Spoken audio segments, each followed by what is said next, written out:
ଶୀତ ସକାଳର ଶିଶିର ଭିଜା ଶୁଭ ସକାଳର ଶୁଭକାମନା ସହ ଭେଟି ଦେଉଛି ମୋର କବିତା। କବିତାର ଶୀର୍ଷକ ଅଭିମାନୀ ଶୀତରାଣୀ। ତେବେ ଆସନ୍ତୁ ଶୁଣିବା। ଧବଳ ଓଢ଼ଣୀ ମଥାରେ ଟାଣିକି ଶୀତରାଣୀ ଆସେ ଧରା।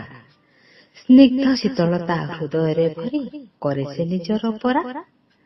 ଅଭିମାନୀ ହୋଇ ପଣତ ବିଛାଇ ବସେ ସେ ମୌନ ହୋଇ।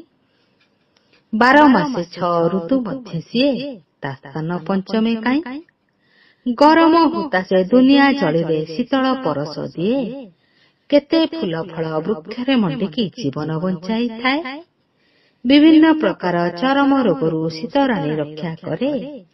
ହେଲେ ମଣିଷ ତା ମୂଲ୍ୟ ବୁଝେନା, ତାକୁ ଅନାଦର କରେ। ବୃକ୍ଷରେ ନୂତନ ପତ୍ର କଅଁଳିକି ଖିଲି ଖିଲି ହୋଇ ହସେ। ସଞ୍ଜ ନଇଁ ଗଲେ ଧୀରେ ଧୀରେ ଆସି ଦେଖିକି ନୀରବେ ବସେ।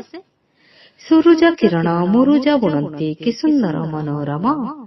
ଧ୍ରୁବାଦଳେ ପଡ଼ି କାକର ବିନ୍ଦୁ ଦିଶୁଥାଏ ମୁକ୍ତାସମ।